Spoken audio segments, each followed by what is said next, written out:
आज सुबह इस इतवार को, संडे की सुबह को, हम सभी भाई बहनों को सारी दुनिया में अभिनंदन करते हैं और इस भाई फ्रैंक के साथ इस खुदावंद के खालिस कलाम के बारे में आपका अभिनंदन करते हैं और खुदावंद के बड़े शुक्रगुजार और आभारी हैं कि हम खुदावंद के बताए हुए, समझाए हुए कलाम को समझ सकते हैं और हम ये प्रार्थना करते हैं कि पवित्र आत्मा के द्वारा खुदावंद भाई फ्रैंक को बताए कि कलीसिया से खुदा का रूह क्या कहता है। और मैं एक कलाम पढ़ना चाहूंगा। पहले एक आयत पढ़ूंगा, यहूदा की किताब जूट 1 और उसकी 3री आयत। यहूदा 1 और 3।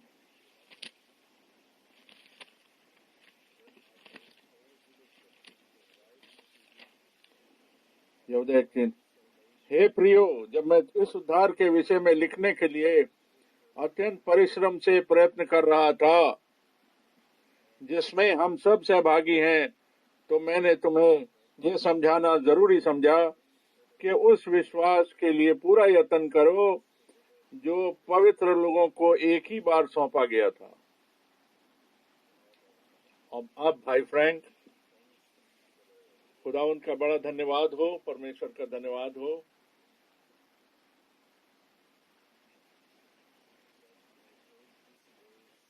कि इस कलाम को जो पढ़ा गया हम गंभीरता से लें, संजीदगी से लें कि उस वचन को जो हमें दिया गया हमें समझना जरूरी है और यह यत्न करना है। जो खुदावंद के कलीसिया के लोग हैं,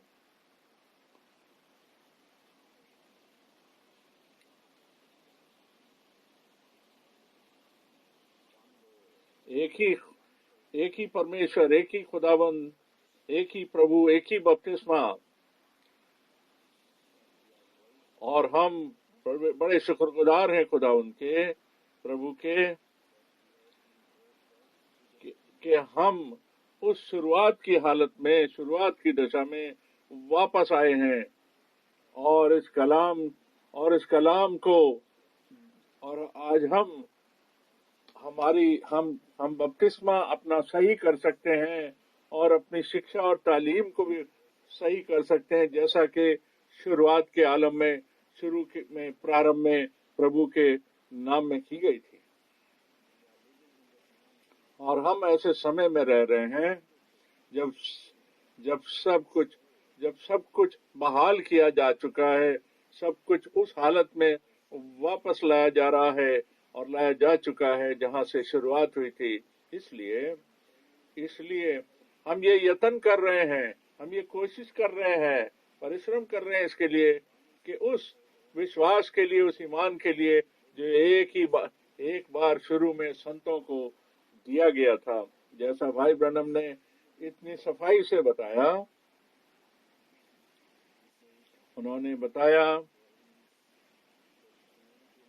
क्योंकि एक सच्चा विश्वास है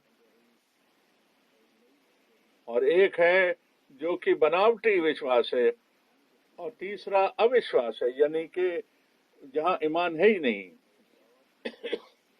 खुदावंद हमको ये अनुग्रह दे, फजल दे कि हम अविश्वास में ना रहें और अपने बनाए हुए ईमान जैसे में ना रहें, बल्कि उस ईमान में रहें, उस ईमान में बने रहें जो कि एक बार हमको संतों के द्वारा सौंपा गया था, बताया गया था, जैसा कलाम में लिखा है, और हम सिर्फ वही सिखाएं और वही बताएं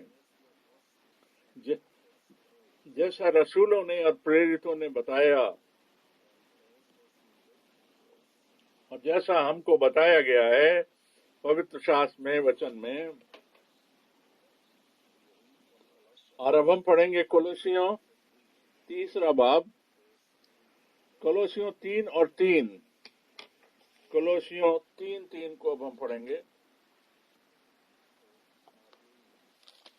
कोलोसियों 3:3। क्योंकि तुम तो मर गए और तुम्हारा जीवन मसीह के साथ परमेश्वर में छिपा हुआ है। अब देखिए, बिल्कुल ऐसा ही है कि जहां पर सच्चा बदलाव आता है, जहां नया जन्म सच्चा होता है और वो खुदावन की आत्मा से, रूह से होता है, वहां पर ये होता है कि हम तो हमारा जो पुराना मनुष्य है, पुराना इंसानियत है, वो मर चुकी है और अब हमने नए इंसानियत यानी नए मनुष्य को पहन लिया, जिससे कि हम नई जीवन, नई जिंदगी को बसर कर सकें।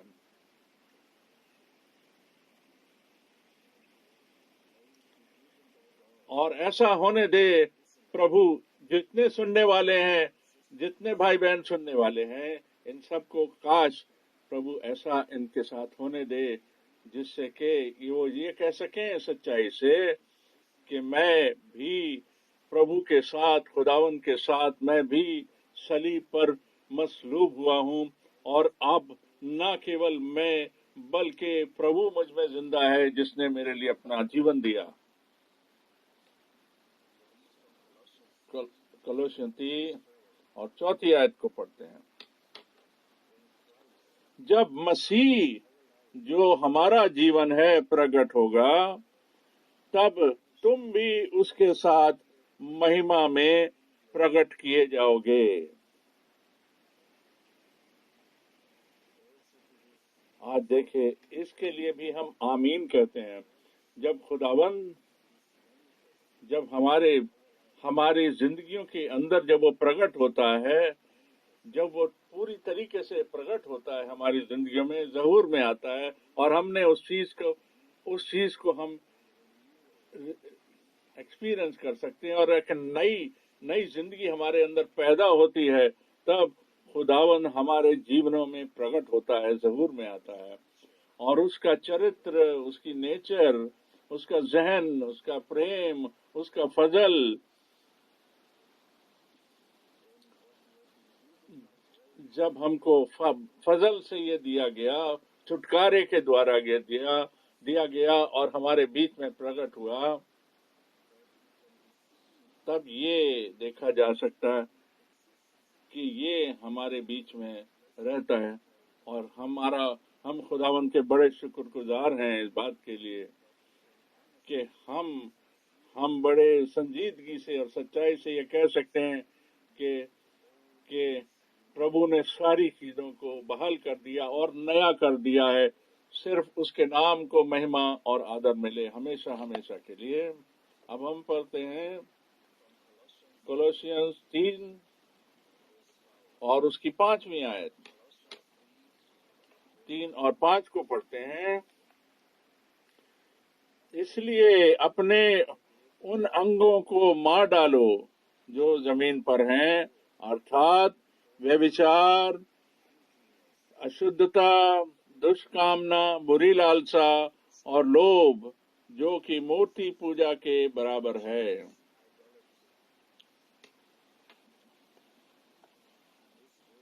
और ये आयत भी, ये कलाम भी, ये बहुत संजीदगी से हमें सावधान और चेतावनी दे रहा है सारे कि अपने उन सारे अंगों को मार डालो।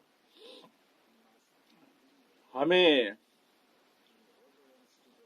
खुदावन की आदर को रखते हुए इन सारी चीजों को, जो अपना जीवन है, जो हमारी जिंदगी है, उसे वेदी के ऊपर रख देना है और बलिदान करना है, कह देना हे प्रभु कि हे प्रभु, तेरा जीवन, तेरी जिंदगी मेरे द्वारा जी जाए, मैं तेरे द्वारा जीऊं और मेरी जिंदगी बसर करूं तेरे फजल से, क्योंकि हम ईमानदार हैं, बिलीवर्स हैं, क्योंकि खुदावन अपने ईमानदार फर्जंदों के बीच में रहता है। उसके नाम को जलाल मिले हमेशा के लिए। कोलोसी 3 को पढ़ते हैं आगे और 8 से 10 तक, 8 से 10 तक, कोलोसी 3 8 से 10 तक पढ़ते हैं। पर अब तुम भी इन सब को यानी कि क्रोध, रोष, बैर भाव, निंदा और मुंह से गालियां बकना, ये सब बातें छोड़ दो। एक दूसरे से झूठ मत बोलो, क्योंकि तुमने पुराने मनुष्य को यानी पुरानी इंसानियत को और उसके कामों समेत उतार डाला है और नए इंसानियत, नए मनुष्य को पहन लिया है, जो अपने सृजनहार के रूप में उसके अनुसार ज्ञान प्राप्त करने के लिए नया बनता जाता है। देखिए, आमीन। ये भी हमारी जीवनों में, हमारी जिंदगियों में इसको सच्चाई बनना है कि हमने अपने पुराने मनुष्य को, पुराने इंसान को हटा दिया, उतार दिया, और अब हमने नए इंसानियत को, नए मनुष्य को पहन लिया, जो खुदावंद की इमेज में बनता है, यीशु की इमेज में बनता है। और अब हम नए जीवन को, नई जिंदगी को बसर कर सकते हैं। अब हम पढ़ते हैं पहला यूहन्ना 2 और उसकी 17 आयत। पहला यूहन्ना 2:17। पहला यूहन्ना 2:17।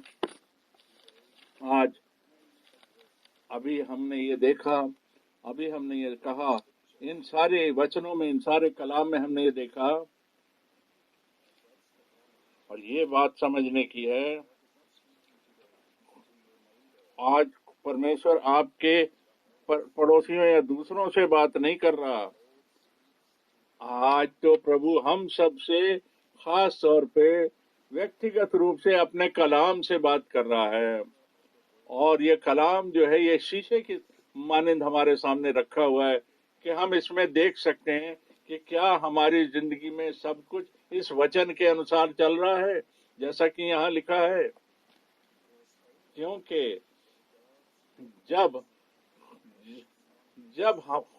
खुदावन हमसे खुश होता है और खुद, तभी हमारे अंदर वो इत्मीनान होता है, तभी हमारे को वो गारंटी और एश्योरेंस है कि हम रैप्चर में जा सकेंगे। और खुदावन जो था वो इनोक से खुश था, इसीलिए वो रैप्चर में जा सका। इसी तरीके से हम भी ईमान में खुदावन को पसंद आने चाहिए, हमारे नजात दहिंदा को हम पसंद आने चाहिए। और ये कहा गया था कि ये, और उस जैसा हमारे प्रभु के बारे में कहा गया था कि ये मेरा प्यारा बेटा है जिससे मैं निहायत खुश हूँ, बहुत प्रसन्न हूँ। अब समय आ चुका है जब प्रभु हमारे अंदर रहना चाहता है और हमसे खुश रहना चाहता है अपने बेटे और बेटियों से। इसलिए जिससे कि हम उसकी मर्जी में पाए जाएं और उसके फजल से, उसके अनुग्रह से, उसकी मर्जी में पाए जाएं, और कोई ऐसी बात ना रह जाए हमारे ऊपर जिससे कि हम निंदा के योग्य ठहरें। पर फिर हमारी समझ और हमारा मन एकदम साफ हो जाना चाहिए, हम पवित्र हो जाना चाहिए अपने दिलों में, क्योंकि जो दिल के पाक हैं, मन से पाक हैं, पवित्र हैं, वही परमेश्वर को देखेंगे, वही खुदावंद का दीदार करेंगे।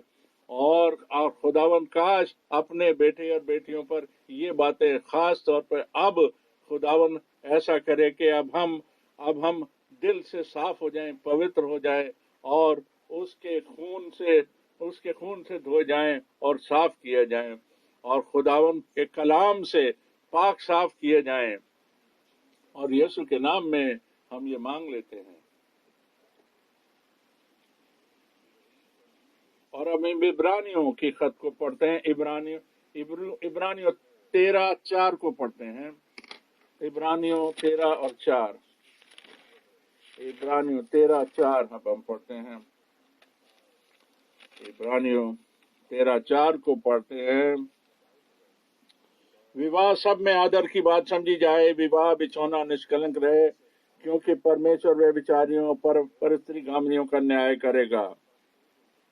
देखिए, खुदावंद ने हर चीज के बारे में सोचा और बनाया, बताया, और चाहे बच्चे हों, चाहे नवयुवक हो, नौजवान हो, चाहे वो शादी के बारे में जिक्र हो, और और और प्रभु ने हर चीज को बड़ी सफाई से बताया है। उसने ऐसा होने दिया कि सारी चीजें लिखी जाएं और कलीसिया को बताई जाएं, कलीसिया को दी जाएं।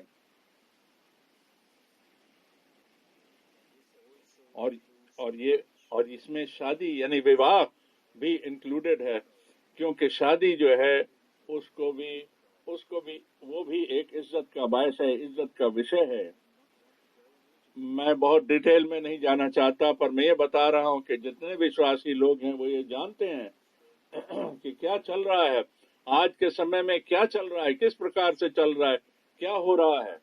और पौलुस बताता है, और पौलुस ने इसको पहले से बता दिया था, इजहार कर दिया था इसका। हम पढ़ते हैं रोमियो 1 और उसकी 26 आयत और 26 और 27 आयत। रोमियो 1 26 और 27। रोमियो 1 26 और 27। रोमियो 1 26 और 27।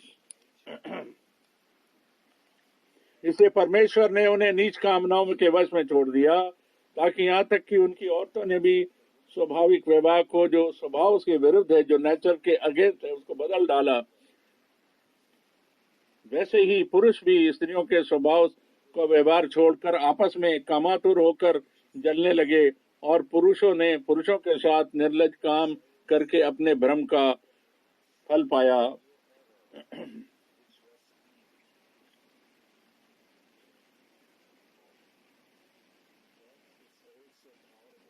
देखिए, ये कलाम भी इसका हिस्सा है, जो बात हम कर रहे हैं।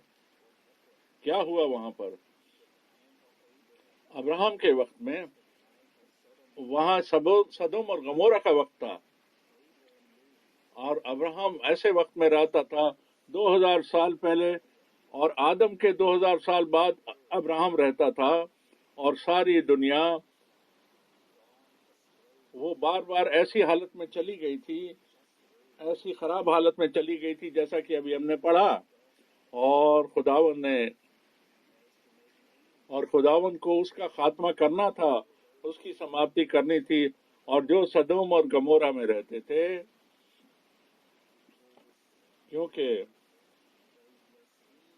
क्योंकि उन्होंने खुदा के नाम का मजाक उड़ाया, ठट्ठा उड़ाया, और उसने जो उसकी आज्ञाएं थी उसको पैरों के तले रौंद दिया, और खुदा इस चीज को बर्दाश्त नहीं कर सका।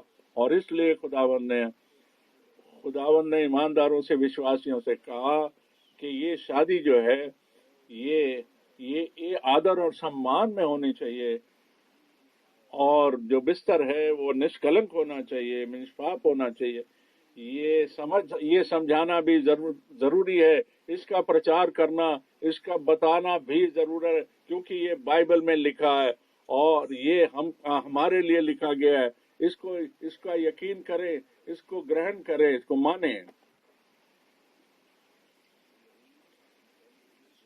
अब हम पढ़ते हैं इफिसियों 1 और उसकी पहली आयत।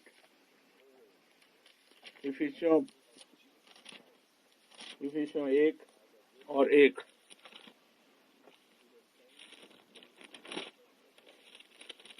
इफिसियों 1 में लिखा, पौलुस की ओर से, जो परमेश्वर की इच्छा से यीशु का प्रेरित है, उन पवित्र मसीह में यीशु के विश्वासियों के नाम जो इफिसस में हैं।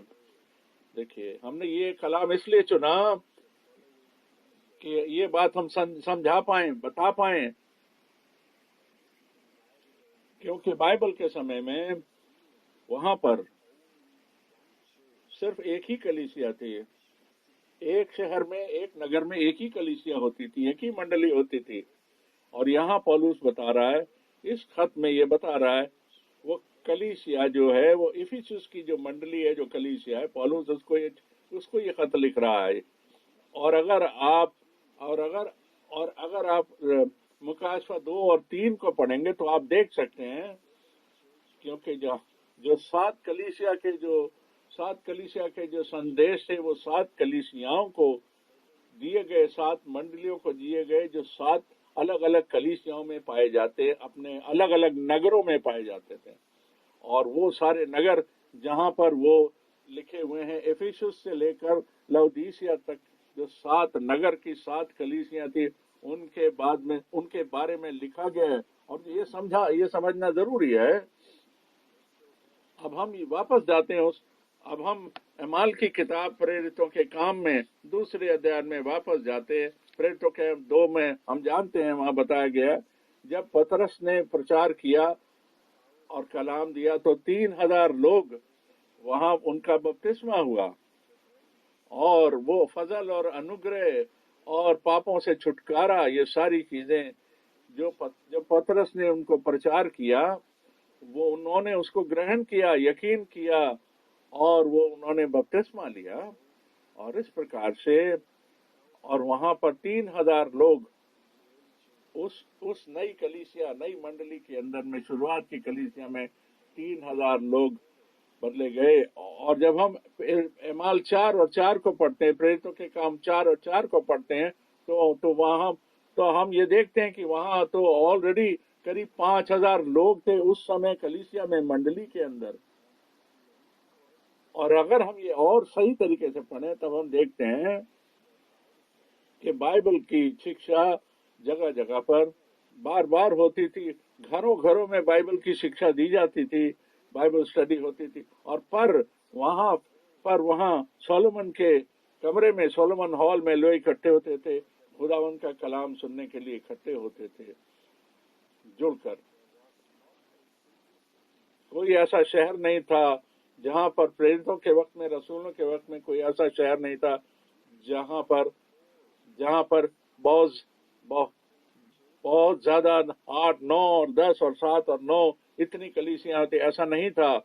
और खुदावन ने हमेशा ऐसा देखा, और खुदावन ने अपने कलाम को खुदावन ने अपने संदेशवाहक यानी कि मैसेंजर के थ्रू भेजा, और तब उसने आगे प्रचार किया। आज भी, इसलिए मैं आज पूछता हूं कि मैं पहले भी कह चुका हूं कि भाई पेरिग्रीन के बारे में, जिन्होंने कहा कि ट्यूसन एरिजोना में, वहां तो 9 कलीसियां, 9 मंडलियां बन गई हैं जो कि मैसेज बिलीवर अपने आप को क्लेम करते हैं। तब मैंने पूछा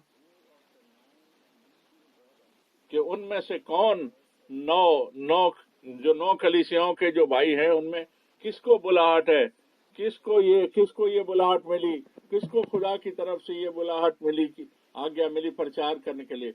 उन्होंने तो सब ने वो किया, वो कर रहे हैं जो वो अपनी मर्जी से करना चाहते हैं। हम तो परमेश्वर की ओर, खुदा की ओर वापस आना चाहते हैं, उसके कलाम की तरफ वापस आना चाहते हैं। इस समय के जो कलाम के लिए एक अगर हम बताएं कि अगर पौलुस जो है रसूल, जो पॉल प्रेरित है, वो भी उसको अगर आज क्रेफिल्ड की कलीसिया को ये खत लिखना होता, तो वो किसको लिखता, वो किसको लिखेगा? हमारे जमाने में, हमारे एरिया में 4 डिफरेंट मंडलियां हैं जो कि ब्रदर ब्रैनम के बारे में जिक्र करती हैं और अंत के समय के मैसेज के बारे में प्रचार करती हैं। पर अगर हम ईमानदार रहें, हमको तो वापस उस हालत में जाना जरूरी है जहां पर हमको तो उस हालत में बहाल होना जरूरी है, शुरुआत की हालत में, जो कि अमाल की किताब में जिसका जिक्र है कि इफिसुस की जैसे कलीसिया थी, और उन सारे नगरों और शहरों के बारे में जो अब ये भी बात हमको उस शुरुआत में भी जाने की जरूरत है, उस प्रारंभ में भी जाने की जरूरत है। और हम खुदा का शुक्र करते हैं कि अब हमने भाई ब्रैनम की शिक्षा को, भाई ब्रैनम के संदेशों को इस्तेमाल किया, जिससे कि वो जो संदेश है इस समय का, इस घड़ी का जो संदेश है, वो तो वापस अपनी वो शुरुआत की हालत में, बहाली की हालत में आ जाए। और अब हमने इस चीज को जाना और समझा कि हमारी जो अपनी करतूतें, हमारी जो अपनी शिक्षा है, वो परमेश्वर के सामने खड़ी नहीं रह सकती, वो परमेश्वर के योग्य नहीं है। बल्कि वो नियम, वो तरीका जो खुदावन ने अपने वचन में बताया, वो कलीसिया में सही तरीके से इस्तेमाल किया जाना चाहिए, जैसे कि खुदा ने अपने वचन में लिखा। इससे पहले कि खुदावंद आए, और खुदावंद का धन्यवाद करते हैं कि उसने खुद स्वयं और खुद वो अपने हर काम की जिम्मेदारी लेता है। हम पढ़ते हैं पहला कुरिन्थियों 1 और उसका 10वीं आयत। पहला कुरिन्थियों 1:10 को अब पढ़ते हैं। पहला कुरिन्थियों 1:10, और वहां लिखा है, ए भाइयों, मैं हमारे प्रभु यीशु मसीह के नाम से विनती करता हूँ, तुम सब एक ही बात कहो, तुम में फूट न हो, वरन एक ही मन और एक ही मत होकर मिले रहो।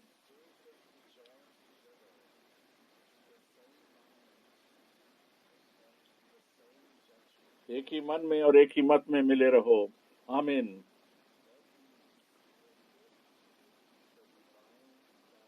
ये वो आत्मिक शिक्षा है। ये जो आयत है, ये दोबारा भी पढ़ी जानी चाहिए। उसी मन में रहो, उसी मत में रहो, एक ही मन में, एक ही मत में रहो। तुम में कोई अलग विपरीत या अलग दर्शन या अलग ज्ञान या अलग शिक्षा ना हो। किस आयत को दोबारा पढ़े प्लीज? पहला कुरिन्थियों 1:10। ए भाइयों, मैं तुमसे हमारे प्रभु यीशु मसीह, कहता है, मैं यीशु मसीह के बारे में विनती करता हूँ। पौलुस विनती कर रहा है ये कि यीशु मसीह के नाम में विनती करता हूँ कि तुम सब एक ही बात कहो। मैं प्रभु के नाम में विनती करता हूँ कि तुम सब एक ही बात कहो और एक ही मत में होकर मिले रहो, और तुम्हारे बीच में तुम सब में कोई फूट ना हो, और एक ही बात बोलो। क्या आप इस बात से को मानते हैं? क्या आप इससे सहमत हैं? क्या आप इस बात को प्रभु के सामने रखकर मानना चाहते हैं, या आप अपनी मर्जी करना चाहते हैं? अगर मुझे सच्चाई से ये कहना पड़े, मुझे तो बड़ा हार्दिक दुख है इस बात का कि अलग अलग शिक्षाएं अलग अलग दिशाओं में जो चल रही हैं, ये बिल्कुल सही नहीं है, ये सही बात नहीं है। जैसा कि इस आखिरी समय के कलाम में कहा गया और इस मैसेज से बाहर या इस मैसेज को लेकर कहा गया। मैं आपको एक उदाहरण देता हूं। भाई ब्रैनम के वक्त में जो लॉर्ड सपर था, वो तो भाई जब ब्रैनम के जिंदा रहते छोटे छोटे गिलासों में, सैकड़ों गिलासों में दिया जाता था। और अब देखिए, अब मुझे एक बक्सा भेजा गया है, देखिए कि लॉर्ड सफर कैसे मनाया जाए। मुझे एक बक्सा भेजा गया, मैं बताना चाहता हूं। अब देखिए, ये गलत शिक्षा है। ये छोटे से गिलास के अंदर एक हाथ में जो देखिए, इसमें एक साइड में तो जो ब्रेड बना के रखी गई है और एक साइड में जूस रखा गया है। ये जो ब्रेड दिखा रहा हूं मैं, ये देखिए वेफर है, छोटा सा है। क्या आप इसे देख सकते हैं? बिस्किट टाइप का, और इसके ऊपर रख दिया गया है, और उसके बाद एक ढक्कन है, और उसके अंदर में वो लिक्विड है, वो जो जूस है, और उसके बाद बंद किया गया। देखिए, ये इस तरीके से काम हो रहा है।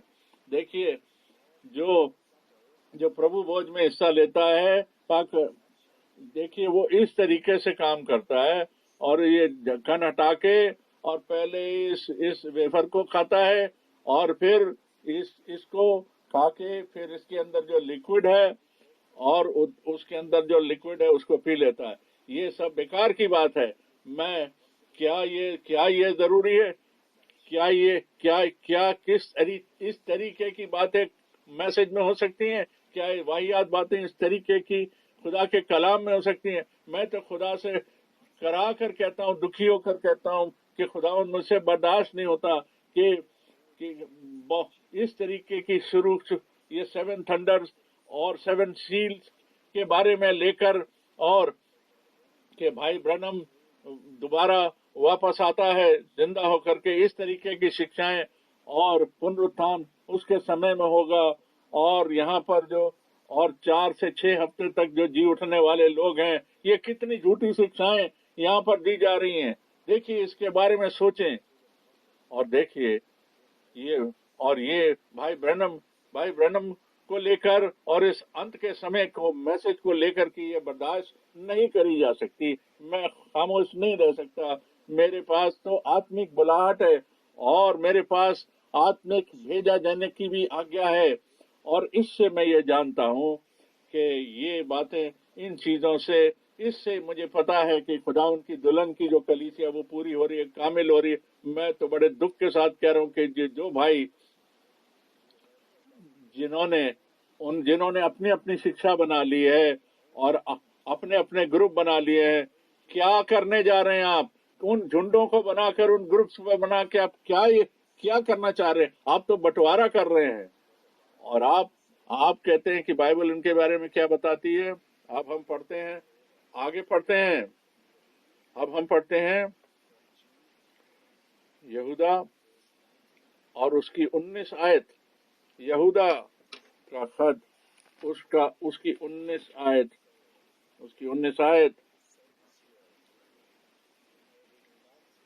और ये लोग हैं जो फूट डालते हैं, शारीरिक लोग हैं जिनमें आत्मा नहीं है। देखिए, ये वो लोग हैं जो फूट डालते हैं, शारीरिक लोग हैं जिनके अंदर पवित्र आत्मा है ही नहीं। और भाई ब्रनम ने बताया, और उन्होंने बताया, ये कई बारी बताया अपने शिक्षाओं में बताया। 1965 में जो उन्होंने वचन दिया और रोमियो 18 से उन्होंने प्रीच किया, रोमियो 8:11 से भाई ब्रनम ने प्रीच किया कि अगर वो आत्मा जिसने खुदावंद यीशु मसीह को मुर्दों में से जिलाया, अगर वो रूह, वो आत्मा तुम्हारे इन जिस्मों के अंदर रहेगा, तभी तुम भी जिलाए जाओगे, तभी तुम भी जिंदा किए जाओगे। खुदावंद का वो रूह हमारे अंदर रहना बहुत जरूरी है, जिससे कि हम इस रूह के चलाए चले, उस पाक रूह के चलाए चलें जो खुदावंद का रूह है। क्या फायदा है कि उन टुकड़ों में रहें, उन टुकड़ों में रहें और उन गलत शिक्षाओं में रहो, और वो सारे भाई, और उनके बारे में ये कहना जरूरी है जो इस तरीके की शिक्षा देते हैं कि जो भाई ब्रनम के वक्त में उन लोग रहे और उन्होंने इस बात को जाना और माना और पहचाना कि खुदावंद ने क्या किया उस वक्त के दौरान, और उन्होंने परमेश्वर का धन्यवाद भी दिया। पर जो अब रहते हैं, क्या हम भी इस बात को पहचान सके, मान सकें कि आज खुदावंद आज के वक्त में क्या कर रहा है, इस कलीसिया में खुदावंद क्या कर रहा है।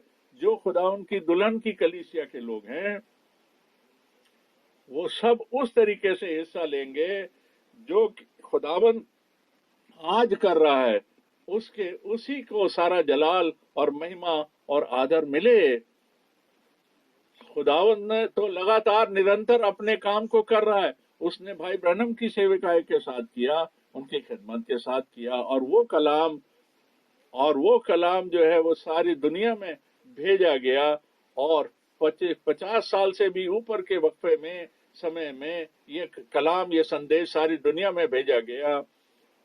और जो इस चीज के लिए चुने हुए हैं, जो कि दुल्हन के लिए चुने हुए लोग हैं, और जो रैप्चर के भागी हैं, रैप्चर के हिस्सेदार हैं, वो आपस में जुड़े हुए हैं और वो सुन रहे हैं, और सारी दुनिया में वो इस संदेश को सुन रहे हैं, अपनी अपनी भाषाओं में इस संदेश को सुन रहे हैं, इस आत्मिक, इस आखिरी मैसेज को सुन रहे हैं, और जो वो इस बुलाए जाने की और तैयारी के और अलग किए जाने के संदेश को सुन रहे हैं, और वो उनका उनका इस तरीके से निर्धारण और निर्वाचन हुआ है, चुनाव हुआ है, और उनको सिखाया जा रहा है कि वो अपने आप को खुदावंद के कलाम के सामने सबमिट कर दें, और खुदावंद का जो नियम है, उसकी जो योजना है, उसमें सबमिट कर दें। हम इतने आभारी है, इतने खुदावंद के शुक्रगुजार हैं कि हम 3 दफा सब लोग सुन सकते हैं, सब जगह सुन सकते हैं उन वचनों को, जो चाहे वो सन 60 में चाहे भाई ब्रैनम ने प्रीच किया हो, या उसके बाद 80s में, 80 के शतक में, अब और सब इस बात को सुन सकते हैं, इस वचन को सुन सकते हैं। सारे संसार में जो उस टाइम पर पैदा भी नहीं हुए थे, वो सब इस बात को आज सुन सकते हैं, और ये अपने आप को खुदावन के सामने पेश कर सकते हैं।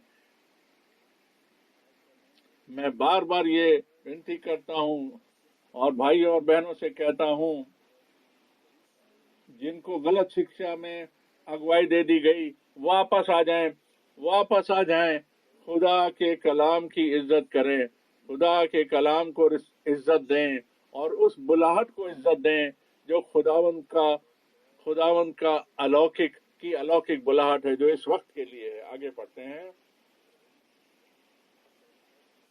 हम देखते हैं प्रेरितों के काम 4 और 4।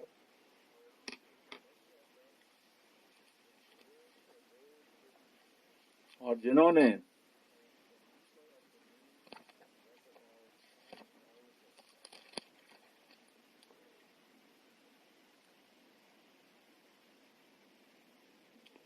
यहाँ पर प्रेरितों के काम अमाल 4:4 में लिखा है, परंतु वचन के सुनने वालों में से बहुतों ने विश्वास किया, और उनकी गिनती 5000 पुरुषों के लगभग हो गई। 2000, 3000, 4000, 5000, इस तरीके से भाइयों और बहनों की गिनती बढ़ती गई। और हमारे समय में भी, और हमने देखा कि अफ्रीका के देशों में, मुल्कों में, और दूर दूर तक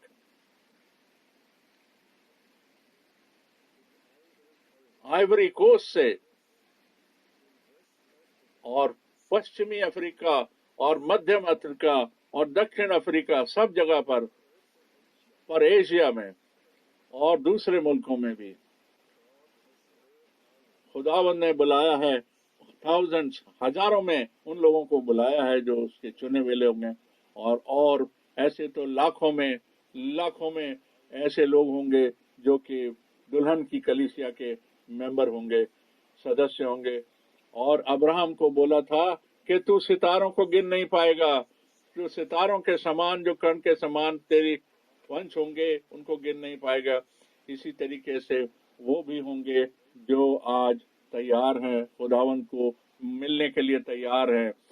और मैं ये कहता हूँ, मैं खुदावंद के सामने हाजिर नाजिर होकर ये कहता हूँ कि मुझे इस बात की बुलाहट मिली, और मुझे वो आवाज सुनाई दी, और वो खुदावंद की 19 सितंबर 1976 19 सितंबर को के खुदावंद के कलाम का प्रचार करूं, और इस फूड को, इस खुराक को बांट सकूं, लोगों में बांट सकूं। और मैं तो बहुत सारी अलौकिक बातों का वर्णन कर सकता हूं, पर खास तौर पर जब खुदावंद ने मुझे बुलाया और मुझे कहा, मुझे आज्ञा दी सुबह सुबह, और उसने कहा कि 2 तिमोथियुस 4 को पढ़, और मैं तुझे आज्ञा देता हूं, और मैं आपको और मैं ये बताना चाहता हूं कि खुदावंद जो है वो जिंदा और मुर्दा दोनों का इंसाफ करेगा। वो अपने राज्य में हर एक का इंसाफ करेगा। मुझे तो एक आज्ञा मिली है, मुझे आत्मिक आज्ञा मिली है कि केवल मैं वचन को, सिर्फ कलाम को, खालिस कलाम को ही प्रीच करूं, और इसमें से कुछ ना निकालूं, तो मेरे लिए तो ये हमेशा हमेशा के लिए कायम है, हमेशा हमेशा के लिए लागू है। जैसा कि मुकाशफा के पहले बाब और आयत पहले 1 से 3 आयत में लिखा है कि हर उस बात को माने और उस पर यकीन करे जो इस कलाम में लिखी हुई है। और मुकाशफा 22 में लिखा हुआ है कि इस कलाम में कुछ ना जोड़ें और ना निकालें, जो इसमें लिखा है उसको वैसे ही माने। यही वो बात है, यही वो बुलाहट है, यही वो आज्ञा है, यही वो आत्मिक आज्ञा है जो खुदावंद ने मुझे दी, जो प्रभु ने मुझे दी, और ये आज भी लागू है। और इतने हजारों वचन जो मैंने प्रचार किए हैं, मैंने कभी भी कोई ऐसी बात नहीं प्रचार करी जो कि इस वचन में, इस कलाम में लिखी हुई है या इससे बाहर है। मैंने तो खुदा के कलाम को ही पेश किया है, और जिनको खुदा ने जिनको खुदा ने कलाम दिया और जो भाई ब्रैनम ने प्रीच किया, जो कि इंसान की गिरावट की कंडीशन से लेकर वो सारे भेद जो छुपे हुए थे, पर वो सारे के सारे भेद जो छुपे हुए थे, वो सारे के सारे भेद पाए भी कलाम में ही जाते हैं। और मैं खुदा उनका बड़ा धन्यवाद करता हूँ कि दुल्हा जो है वो दुल्हा जो है वो खुदा का वो कलाम जो मुजस्सम हुआ, वो कलाम है जो देह में आया, जो मुजस्सम हुआ, वो आज कलाम हमारे सामने है। वही प्यार, वही शुद्ध है और वही पाक है। जैसे कि दुल्हन जो है आदम में से निकाली गई थी और उसके सामने लाई गई, उसी तरीके से ये दुल्हन जो है ये खुदावन में से निकाली गई और उसके सामने पेश करी जाएगी। और उसके हड्डी में की हड्डी और मांस में का मांस हो जाती है।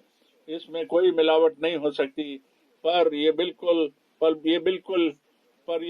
प्योर, यानी कि शुद्ध। जैसे कि दुल्हा पवित्र है, उसी प्रकार से दुल्हन भी पवित्र है। प्रभु के नाम की सिताइश हो, महिमा हो, प्रशंसा हो उसके लहू के लिए और उसके वचन के लिए जो कि पवित्र है, और पवित्र आत्मा के लिए जो हमारी अगुवाई करता है सारी सच्चाई में। और जैसा पौलुस ने बताया कि हमको बेदाग और बेऐब खुदा के सामने पेश किया जाए, उसकी दुल्हन बनाकर। सिर्फ उसको ही सारी महिमा मिले। हम पढ़ते हैं, अब आखिरी कलाम पढ़ रहे हैं, फिलिपियों 1:6। फिलिपियों 1:6 को पढ़ रहे हैं। फिलिपियों 1:6 को पढ़ रहे हैं। मुझे इस बात का भरोसा है जिसने तुम में अच्छा काम शुरू किया, वही उस मसीह के दिन के आने तक उसे पूरा भी करेगा। आमीन। ये मेरी भी प्रार्थना है। मैं कहता हूं, ये भी मेरा यकीन है, मेरा विश्वास है कि प्रभु वो आज उस काम को कंप्लीट कर रहा है, पूरा कर रहा है। और खुदावंद का जो रूह है उसका काम उन पर ही आएगा जिन्होंने के उस आत्मिक बीज को पाया, और वो आत्मिक बीज उनके अंदर पाया जाता है, और जिनका हृदय पवित्र है, जिनका मन साफ है और हलीम है, जिससे कि खुदा अपने मकसद को उनके जीवन में, उनके हर वादे में, अपने हर वादे को पूरा कर सकता है। और वो कहते हैं आमीन। और हर एक वादा जो खुदावंद ने किया वो कामिल होगा और पूरा होगा उन सब की जिंदगियों में, जब तक कि हमारा खुदावंद वापस नहीं आता, उसके आने के दिन तक। हम इस बात को अब इसका निचोड़ देखें कि क्या करना, आज क्या कहने की जरूरत है। जितने खुदावंद के सच्चे बेटे और बेटियां हैं, वो वापस खुदावंद के खालिस कलाम में आए और उनमें से निकल आना है उन सारे गलत शिक्षाओं से बाहर निकल कर आना है। और हर जगह में सिर्फ एक ही कलीसिया का होना जरूरी है। और इस तरीके से खुदावंद इस तरीके से अपने काम को कामिल कर सकता है और पूरा करेगा, जिससे कि सब उस बात को सुन सकें कि रूह कलीसिया से क्या कहता है। हम प्रभु का बड़ा शुक्रगुजार हो जाएं, उसका धन्यवाद करें कि उसने भाई ब्रैनम को भेजा, और जिसने इस बात को शुरू से जाना कि किस प्रकार से खुदा ने उनको बुलाया और क्या क्या बातें उनके जीवन में हुई और क्या बुलाहट, क्या आज्ञा, क्या सेवा उनको दी गई कि इस कलाम को, इस संदेश को आगे लाकर पेश करें, जिससे पहले कि खुदावंद की दूसरी आमद हो। और ये जो मैसेज है, जो संदेश है, फिर सारे संसार में भेजा गया और भेजा जाने के लिए ये मैसेज भेजा गया और आया, और जिससे कि वो बुलाहट प्रचार की जाए, जिससे कि ये कहा जा सके, हे मेरे लोगों, उनमें से निकल आओ, अपने आप को अलग कर लो, और जो अपवित्र, जो अशुद्ध चीज है उसको मत छुओ, और सारी चीजों को चेक कर, इस वचन में लिखा है, और वापस प्रभु के पास वापस आ जाओ। इससे पहले कि वो हमारे अंदर अपने काम को पूरा कर सके, कंप्लीट कर सके। और हम विश्वास करते हैं कि क्या लिखा है, जिनको उसने पहले से जाना, उसने उनको बुलाया, और जिसको बुलाया उसको धार्मिक भी, रास्तबाज भी ठहराया, और जिसको धार्मिक और रास्तबाज ठहराया, उसने उसको महिमा से भी पूर्ण किया, उसको महिमा भी दी। ये तो पूरा का पूरा उद्धार है, ये उद्धार की पूरी योजना है, और लोग आज उसके उद्धार के काम को पूरा कर रहा है, उसकी समाप्ति कर रहा है, उसको पूरा कर रहा है अपनी कलीसिया के अंदर, अपनी मंडली के अंदर। और अब आखिर में एक सबको मैं एक उत्साह के बारे में, प्रशंसा की बातें कर, एक दूसरे से पूछें, एक दूसरे से माफी करें, एक दूसरे से अपनी गलतियां मान लें, और कि कोई गलत शिक्षा अगर उन्होंने दी है तो उसके लिए क्षमा मांगे, अगर उनको गलत अगुवाई करी है तो उसके लिए क्षमा मांगे, सुधार करें, आपस में आ जाएं, एक साथ आ जाएं, और एक दूसरे से पूछें, एक दूसरे से माफी मांगे, और एक दूसरे से कहें, और फिर प्रभु जो है, फिर खुदावंद उनको फजल और अनुग्रह देगा। हम तो खुदावंद के आने के वक्त से बिल्कुल आखिर पर है। मैं नहीं जानता अब क्या होने के लिए रह गया। कौन मुझे बता सकता है कि अब क्या होने, क्या सब कुछ हो नहीं चुका, क्या सब कुछ कंप्लीट नहीं हो चुका, जो कि होना था, जो खुदावंद के आने से पहले होना था, सब कुछ हो चुका। क्या सब कुछ नहीं कंप्लीट हो गया जो हमारे खुदावंद ने कहा था, खुदावंद ने जो बताया था? क्या रह गया अब क्या बच गया जो कि अब होना बाकी, बताएं मुझे। और इज़राइल अपने घर में, अपनी जमीन पर आ गया, और सारी चीजें कामिल हो चुकी है, और जैसा खुदावंद ने कहा था कि ऐसा हो जाएगा। और इसलिए मैं ये कहना चाहता हूं, और मैं फिर बड़ी जोर डालकर ये कहना चाहता हूं कि मेहरबानी से खुदावंद के कलाम पर वापस आ जाएं, उसके कलाम पर वापस आ जाएं, और खुदावंद का वो प्यार, वो मोहब्बत हमारे अंदर भर जाए, जिससे कि हम आपस में जुड़े रहें, एक मत में हो जाएं, एक मन में हो जाएं, और वही बातों का पर ईमान रखें, और उस हर एक कलाम को पर ईमान रखें, और उसको ग्रहण करें और रिसीव करें, उस हर एक वादे को जो कलीसिया को दिया गया और दुल्हन को दिया गया,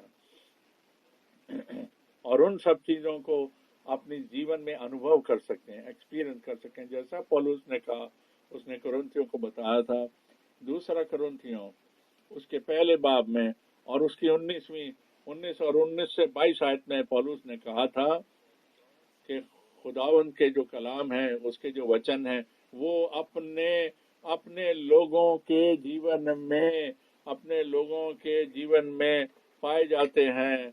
और खुदावंद के सारा का सारा वचन हमारे जीवन के अंदर कामिल हो, पूरा हो जाए। सभी नौजवान और जो शादीशुदा है और जो बुजुर्ग हैं और जो कमजोर हैं, चाहे वो कोई भी हो, जो भी हम हो, खुदावंद हमारे को ऐसी ऐसी आशीष दे, सब फजल दे कि हम जिस हालत में भी हैं, हम खुदावंद के लिए, खुदावंद के कलाम को बड़े इज्जत के साथ हम जी सकें, और हमारे पर कोई इल्जाम ना लगे, हम बेदाग और बेआब रहें। और तब हम खुदावंद के सामने खड़े हो पाएंगे। एक ही बात करनी रह गई है, जिससे कि हम बार बार खुदावंद का शुक्रगुजार करें, उसका धन्यवाद करें कि जो कुछ अब हो रहा है, ये तो बिल्कुल आखिरी काम है। ये बिल्कुल आखिरी काम इस चर्च में, इस मंडली में, खुदावंद की कलीसिया में चल रहा है। ये बिल्कुल आखिरी काम है। और जो जो जो खुदावंद की दुल्हन की कलीसिया के सदस्य मेंबर हैं, वो सुन लेंगे कि रूह इस वक्त कलीसिया से रूह क्या कह रहा है, सुन लें, और सुन लेंगे वो। और खुदावंद की आशीषें आप सब पर आ जाएं। खुदावंद आपको एक ऐसा मन दे जो ईमानदार हो, और खुदावंद के कलाम पर चलने वाला बने। और खुदावंद यीशु के नाम में हम ये मांग लेते हैं, आमीन। और अब हम भाई बहुत प्रार्थना करेंगे। हमारे स्वर्गीय पिता, हम तेरा धन्यवाद करते हैं कि तूने इस खास कलाम को, पाक कलाम को हमको दिया। तूने बिल्कुल सफाई से हमसे बातचीत कर ली, और तूने अपने लोगों के लिए इस कलाम को दिया। खुदावंद, हम तेरा शुक्र करते हैं, कि तेरे जिंदा कलाम के लिए तेरा शुक्र करते हैं, धन्यवाद करते हैं, क्योंकि ये तो ये सच्चाई है और इसमें जीवन है, और ये जिस काम के लिए भेजा गया उसको पूरा करता है। प्रभु, हम इस चेतावनियों के लिए, इस शिक्षा के लिए कि हम यत्न करे रहें, उस विश्वास को थामे रहें जो हमारे को भेजा गया था, और हमारी सहायता कर, और हम पर फजल कर कि जो अपने लोगों को आशीष दे, अपने सारे भाई बहनों को आशीष दे। हम तेरा धन्यवाद करते हैं कि इस आखिरी कलाम के लिए, वचन के लिए तेरा धन्यवाद करते हैं कि तूने अपने नबी को भेजा। और हम ये विश्वास करते हैं, ये जान लेते हैं और मान लेते हैं कि तू अपने लोगों के साथ वापस आने वाला है। और हम सब पर तेरा फजल हो। खुदावंद यीशु के नाम में मांग लेते हैं, आमीन, आमीन।